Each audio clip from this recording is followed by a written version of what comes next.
मित्रांनो, आज आपण आलेलो आहोत मामाच्या गावाला. मुंबई ते पुणे महामार्गावर शिंगरोबा यांच्या हुतात्म्यामुळे आपल्याला हे धनगर समाजाच्या बलिदानामुळेच हा रस्ता मिळालेला आहे. मुंबई पुणे रेल्वे महामार्ग शिंगरोबांच्या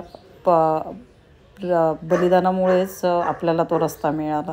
आणि असा धनगर समाज खूप आहे, तसा बोल्डच आहे. आणि आमचे मामा पण बऱ्यापैकी बोल्डच आहे. आणि बघा, यांनी असे मेंढपाळ करून आपला कसं तरी गुजरबिसर करत असतात. हे बघा, लहान बाळ आत्ताच जन्माला आलेलं आहे. बघा किती लहान आहे हे. हा कोकरू मला फार आवडलेला आहे. या मेंढपाळामुळेच यांचं सगळं उदरनिर्वाह होत असतो. आणि आज आमच्या मामांची पण तुम्हाला गाठ करून देणार आहे.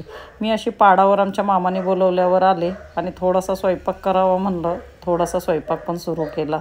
ह्यांचं तुम्हाला आज मी पूर्ण दाखवणार आहे. जेवण, खाणं, पिणं आणि सगळ्याच गोष्टी आल्या त्याच्यामध्ये. छोट्या छोट्या गोष्टी. व्हिडिओ तर काढायचेच होते मला. तुम्ही म्हणतालच या जातात तिथे व्हिडिओज काढतात.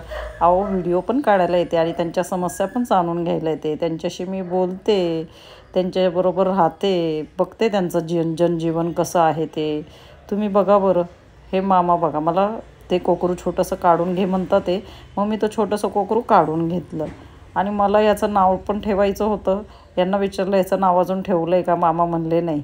हे मामाचे बघा छोटेसे नाते. माझी पण छोटीशी नाते ही. मामा बघा मला सांगत होते त्यांच्या मिसेसला बोलवतात आणि माझी त्यांची गाठभेट करून देतात.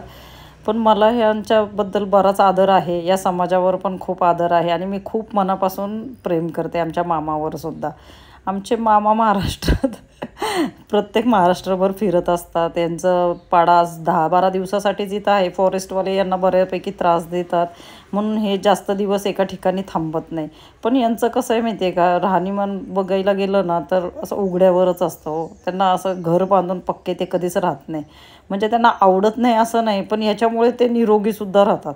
यांचं खाणं पिणं इतकं छान आहे आणि इतकं सत्तरीतसुद्धा बघा किती कडक आहे यांचं राहणीमान आणि वागणंसुद्धा. आणि कसल्याही गोळ्या औषधाशिवाय राहतात.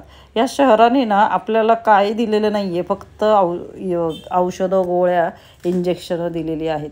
आणि खरंच आपल्याला मोकळ्या वातावरणात राहून आपण जर निरोगी राहणार असेल तर बरं आहे. माझी मम्मी असतानाच मला जर कळालं असतं तर आम्हीसुद्धा गावात एखादं घर घेऊन राहिलो असतो आणि माझ्या मम्मीला मी निरोगी ठेवलं असतं. पण माझी मम्मी बिचारी कॅन्सरने वारली.